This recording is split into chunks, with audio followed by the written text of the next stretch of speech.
नमस्कार, मैं हूं शम्स ताहिर खान और आप देख रहे हैं वारदात।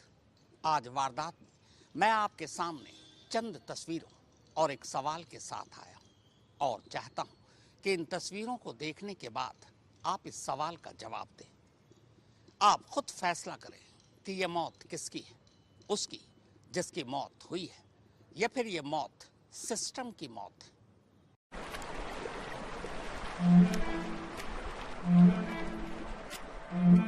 गाड़ी से निकलकर बाहर आया और हिम्मत करके छत पर लेट गया और वहां से हेल्प हेल्प चिल्ला रहा था।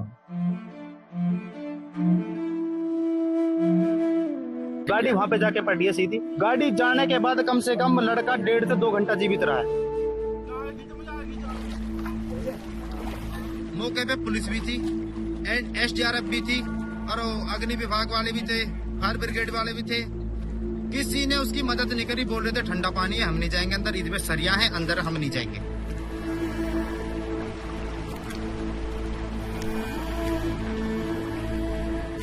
उन्होंने रस्सी का उपयोग किया, लेकिन रस्सी सही जगह पर पहुंच नहीं पाई। मेरे बेटे को सपोर्ट मिला नहीं। उसके बाद वो हाइड्रोलिक वाली मशीन भी आई, काफी लंबी लंबी बड़ी सी, लेकिन तब भी वो लोग रस्सी वहां नहीं पहुंचा रहे। जब मैं आया हूँ 1:45 पे यहाँ आया हूँ, मैंने आके देखा है तो एसडीआरएफ वाले सिड्डी पे बैठ के बोल रहे थे कि इसमें ठंडा पानी है, सरिया, हम अंदर नहीं जाएंगे। अगर कोई तैरने के लिए जाता, उसमें तैर कर उसको मदद करता तो मेरे बेटे की जान बच सकती थी। क्यों नहीं गए थे, क्यों नहीं जा रहे थे? वो लोग बोलते नीचे बहुत सरिया है, जान जोखिम में हम लोग नहीं डाल सकते। 3 विभाग, नोएडा पुलिस, फायर डिपार्टमेंट की टीम, एसडीआरएफ की टीम के लगभग 80 कर्मचारी इस जगह पर मौजूद थे। सुबह में करीब 4 बजे वो एसडीआरएफ की टीम आई। फिर उन्होंने 1-2 घंटा तैयार होने में लगाया कि बोट को जाने के लिए स्लोप चाहिए। फिर उन्होंने जेसीबी मशीन मंगाया, स्लोप बनाया। 6 बजे के करीब में रेस्क्यू ऑपरेशन हुआ। फिर मेरे बेटे का बॉडी रिकवर। लड़का 1 घंटा से 2 घंटे, लगभग 1 घंटा 45 मिनट तक लड़के ने खूब अपने बचाने के गुहार लगाई है कि भाई मुझे बचा लो, किसी भी तरीके से बचा लो।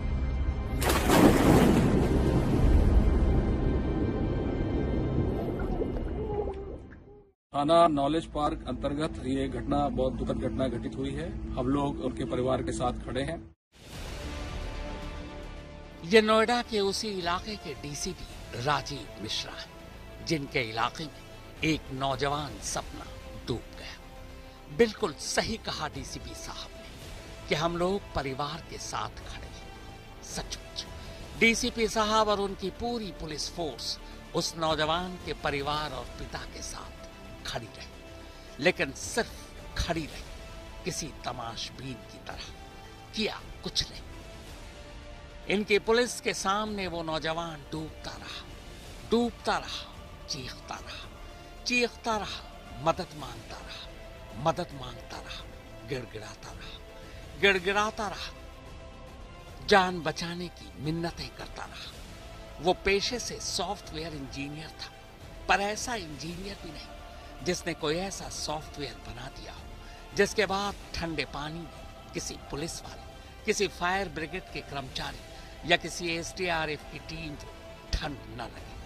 काश ऐसा कोई सॉफ्टवेयर बनाया होता तो 27 साल के युवराज मेहता की डूबकर यूं मौत न हुई होती। अजब ये तेरे शहर का दस्तूर हो गया, हर आदमी इंसानियत से दूर हो गया। सीमेंट और कंक्रीट का ये जंगल कहने को तो शहर है, पर इस शहर का दिल भी उतना ही पत्थर है जितनी ये बेजान इमारतें। एक इंसान करीब 1.25 घंटे तक एक मददगार हाथ के लिए तड़पता रहा, अपने पापा को फोन कर बचा लेने की मिन्नतें करता रहा, फोन पर पापा से कहता रहा, पापा मैं गहरे गड्ढे में गिर गया, पानी भरा हुआ है, मैं डूब रहा हूं, प्लीज आकर मुझे बचा लीजिए, मैं मरना नहीं चाहता। पापा अपने इकलौते बेटे की इस तड़प को सुनकर भागते हुए उसके पास पहुंचते। कोहरे की घनी दीवार बाप बेटे के बीच सचमुच की दीवार बनी हुई थी। बाप बेटे दोनों के कानों पर मोबाइल था।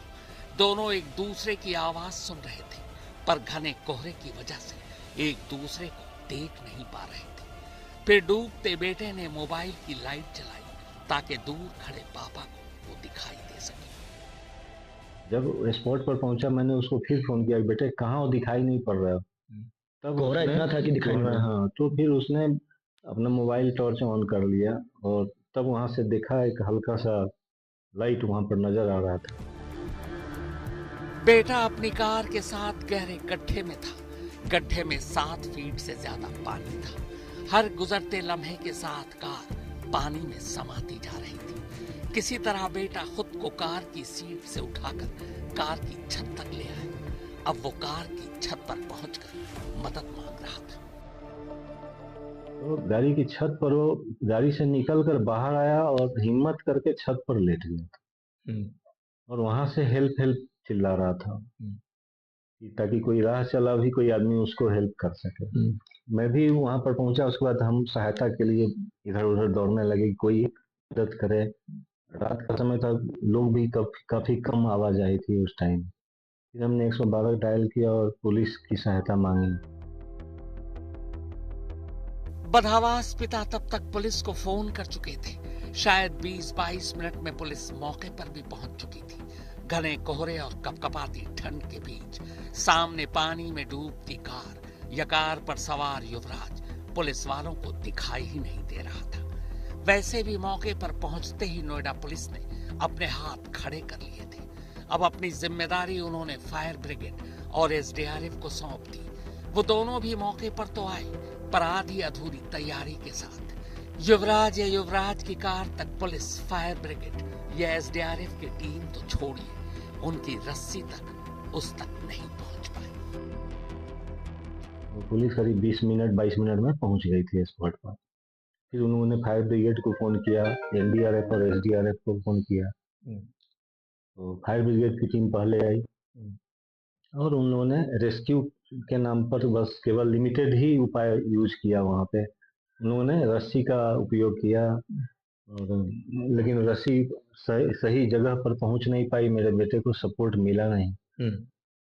उसके बाद वो हाइड्रोलिक वाली मशीन भी आई, काफी लंबी बड़ी सी, लेकिन तब भी वो लोग रस्सी वहां नहीं पहुंचा सके। कमी ये आखिरी कि उन लोगों के पास स्विमिंग वाला कोई पर्सनल नहीं था और बोट वगैरह नहीं था ताकि बोट से बेटे तक पहुंच सकें और उसको मदद कर सकें। सभी किनारे खड़े लगभग तमाशबीन ही बने हुए थे। इत्तेफाक से युवराज की चीख सुनकर वहां से गुजर रहा एक डिलीवरी बॉय मुनिंदर वहीं खड़ा ये सब तमाशा देख रहा था। उससे रहा नहीं गया। मुनिंदर ने दिखाया कि कंक्रीट की जंगल में रहने वाला हर शख्स पत्थर दिल नहीं होता। जिस ठंडे पानी से डरकर पुलिस, फायर ब्रिगेड और एसडीआरएफ की टीम किनारे बैठे युवराज को मरते देखती रही, मुनिंदर से ये देखा नहीं गया। वो उसी ठंडे पानी में युवराज को बचाने कूद पड़ा। लगभग आधे घंटे तक उसी ठंडे पानी में युवराज को ढूंढता रहा, लेकिन घुप अंधेरे और कोहरे के चलते युवराज दिखाई नहीं दिया। मुनिंदर वापस लौट आया। कम से कम उसने अपना फर्ज तो निभाया। जब मैं आया हूँ 1:45 पे यहाँ आया हूँ, मैंने आके देखा है तो एसडीआरएफ वाले सिड्डी पे बैठ के बोल रहे थे कि इसमें ठंडा पानी है, सरिया, हम अंदर नहीं जाएंगे। जो लड़का मुझसे 10 मिनट पहले ही डूबा था, मैं बोला तुम बाहर आओ, मैं जाऊंगा अंदर। वो बाहर आए, मैंने अपने कपड़े उतारे, मैंने कमर पे अपने पर रस्सा बांधा और कम से कम 50 मीटर अंदर गया मैं।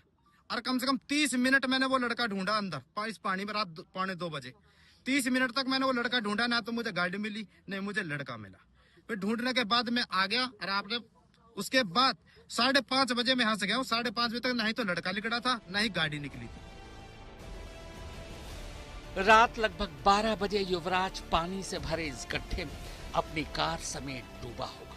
अगले 1.25 घंटे तक वो पहले कार के अंदर, फिर कार की छत पर पहुंचकर मदद मांगता रहा। रात के करीब 1:45 बजे शायद युवराज डूब चुका था, दम तोड़ चुका था, क्योंकि यही वो वक्त था जब युवराज के फोन से उसके पिता का कनेक्शन कट गया। यानी युवराज के साथ साथ पानी में डूबकर युवराज के मोबाइल ने भी तब तक दम तोड़ दिया था। अगर कोई तैरने के लिए जाता, उसमें तैर कर उसको मदद करता तो मेरे बेटे की जान बच सकती थी। क्यों नहीं गए थे, क्यों नहीं जा रहे थे? बोला थे नीचे बहुत सरिया है, जान जोखिम में हम लोग नहीं डाल सकते। हम पूछे कोई स्विमर है आपके पास टीम में या, तो बोला नहीं। उसके बाद सुबह में करीब 4 बजे वो एसडीआरएफ की टीम आई। फिर उन लोगों ने 1-2 घंटा तैयार होने में लगाया कि बोट को जाने के लिए स्लोप चाहिए। फिर उन्होंने जेसीबी मशीन मंगाया, स्लोप बनाया। 6 बजे के करीब में रेस्क्यू ऑपरेशन हुआ। फिर मेरे बेटे का बॉडी रिकवर। युवराज इस गड्ढे में रात 12 बजे गिरा था। 1:45 बजे फोन बंद हुआ, यानी तब शायद वो डूब चुका था। जीते जी तो युवराज को बचाया नहीं जा सका, लेकिन उसकी मौत के बाद भी 4 घंटे और लगे उसकी लाश को बाहर निकालने में। तब तक सुबह हो चुकी थी। नोएडा पुलिस, फायर ब्रिगेड और एसडीआरएफ की टीम के लगभग 80 जवान अफसर मौके पर मौजूद थे, लेकिन ये सब मिलकर भी एक बाप के सपने को वक्त से पहले मरने से नहीं बचा सके। 3 विभाग, नोएडा पुलिस, फायर डिपार्टमेंट की टीम, एसडीआरएफ की टीम के लगभग 80 कर्मचारी इस जगह पर मौजूद थे। यहाँ सामने युवराज की जो कार है वो फंसी हुई थी। युवराज चीख रहा था, चिल्ला रहा था, लेकिन 3 विभाग के 80 कर्मचारी यहाँ पर मौजूद थे। किसी ने इस पानी में उतरने की जहमत नहीं दिखाई, जबकि जो कार है उसकी छत पर खड़ा होकर युवराज लगातार खुद को बचाने की गुहार लगा रहा था। उसके पिता यहाँ पर मौजूद थे, चीख रहे थे, चिल्ला रहे थे, लेकिन सिस्टम का निकम्मापन ये है कि जो पिता है उनका कहना है कि जो तीनों विभाग के कर्मचारी थे वो ये कह रहे थे कि पानी ठंडा है, इस वजह से नीचे नहीं उतर सकते, गहरा खड्डा है, इसमें सरिया हो सकता है, इस वजह से नहीं उतर रहे थे। और उसके बाद एनडीआरएफ की टीम जब गाजियाबाद से आई, तकरीबन 1.5 घंटे का वक्त लगा। उसके बाद ये रेस्क्यू ऑपरेशन शुरू हुआ और इस पानी से युवराज जिंदा नहीं निकला, उसकी लाश निकली। 27 साल का युवराज मेहता गुरुग्राम की एक कंपनी में बतौर सॉफ्टवेयर इंजीनियर नौकरी करता था। युवराज के पिता राजकुमार भारतीय स्टेट बैंक से डायरेक्टर के पद से रिटायर हुए थे।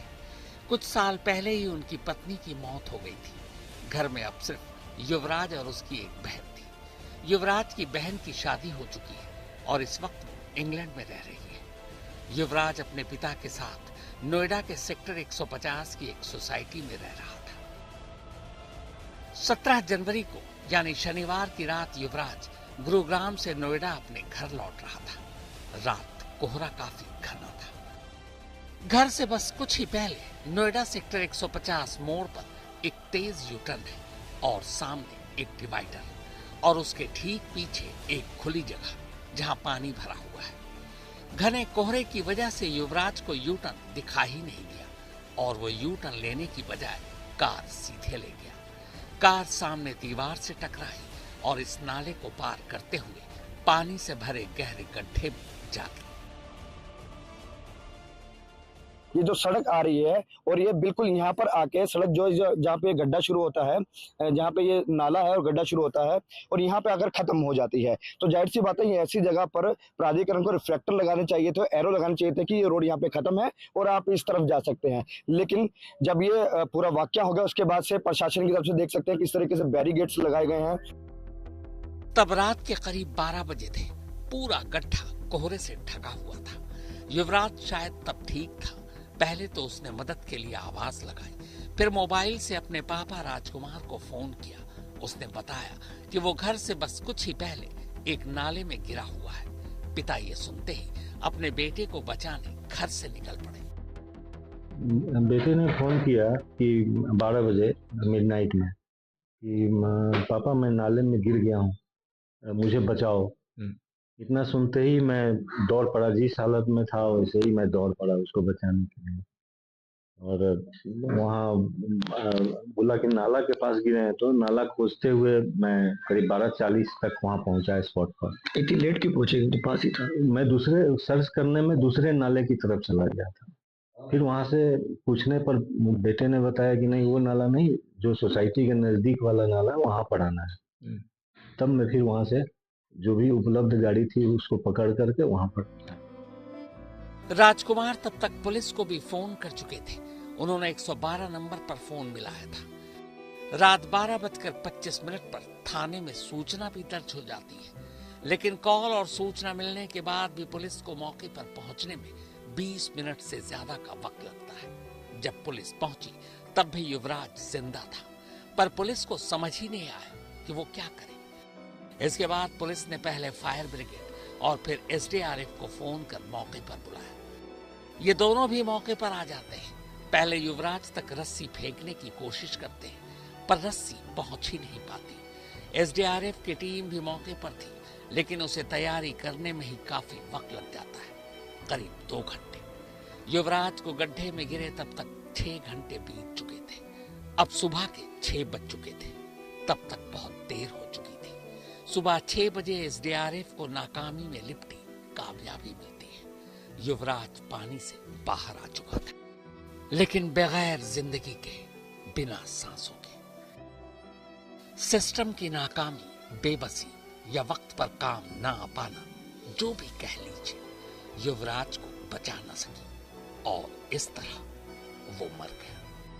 6 बजे के करीब में रेस्क्यू ऑपरेशन हुआ, फिर मेरे बेटे का बॉडी रिकवर।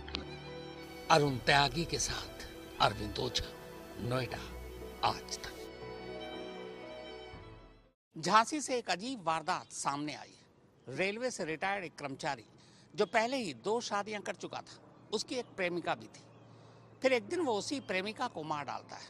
इसके बाद वो कई दिनों तक लाश के टुकड़े करता है और उन्हें जलाता जाता है। फिर उन्हीं जले हुए टुकड़ों को एक बैग में भरता है। इसके बाद उस बैग को एक दिन अपनी दूसरी बीवी के घर के बाहर छोड़ आता है। रात के अंधेरे में एक नीले रंग के बक्से को घेर कर खड़ी लोगों की भीड़। बंद बक्से को लेकर चलती तरह तरह की बातें। लगातार गहराता शक का घेरा और इसी कश्मकश के बीच बक्से का ताला तोड़ने की ये कोशिश। सवाल यह है कि आखिर इस बक्से में क्या है? किसी की लाश, लाश के टुकड़े या फिर कुछ और? ये सवाल इसलिए क्योंकि जिस शख्स का ये बक्सा है वो इसे यहां छोड़कर फरार हो चुका है और बक्से से लगातार किसी जली हुई चीज की बू आ रही है। इस बीच बक्से का ताला तोड़ने की कोशिश चलती रहती है और आखिरकार कुछ चोटों के बाद ताला टूटकर जमीन पर गिर पड़ता है।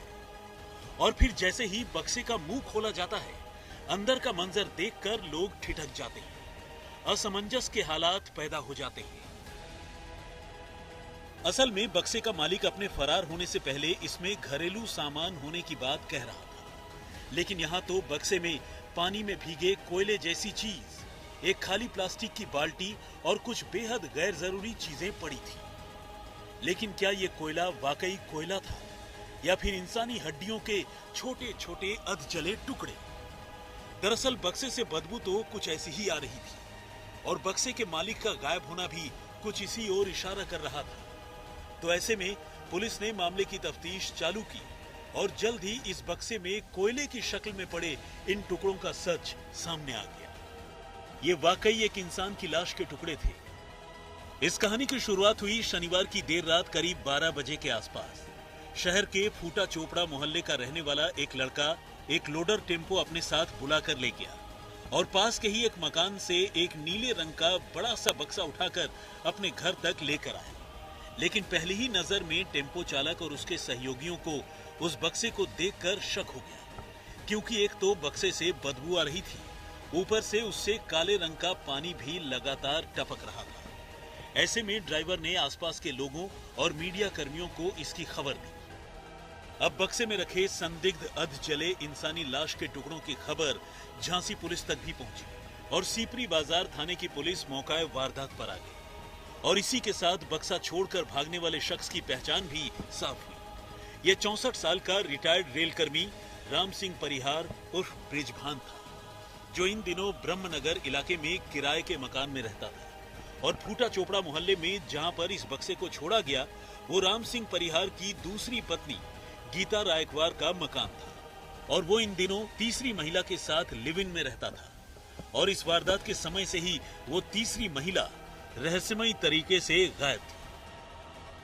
पुलिस ने फॉरेंसिक एक्सपर्ट्स की मदद से बक्से में मिले रहस्यमयी टुकड़ों की भी जांच करवाई और ये जानकर सांसत में आ गई कि ये टुकड़े वाकई किसी इंसान के ही हैं। जिन्हें इस बक्से में डालकर जलाया गया था। अब पुलिस ब्रह्मनगर के उस मकान में पहुंची जहां राम सिंह अपनी गर्लफ्रेंड के साथ रहता था।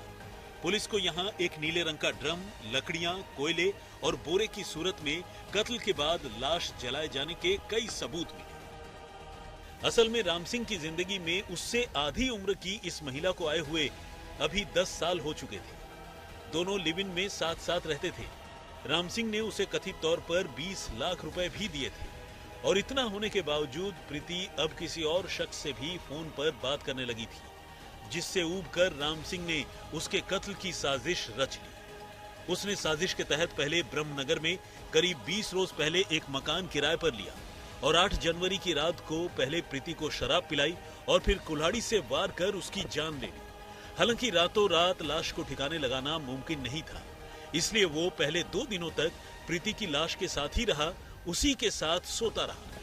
इसके बाद उसने उसी कुल्हाड़ी से लाश के टुकड़े करने शुरू कर दिए और फिर किश्तों में उन टुकड़ों को एक बड़े से बक्से में डालकर जलाने की शुरुआत की। शुरू में तो राम सिंह परिहार फरार होने में कामयाब रहा, लेकिन करीब 20 घंटे की मशक्कत के बाद आखिरकार पुलिस ने उसे धर दबोचा।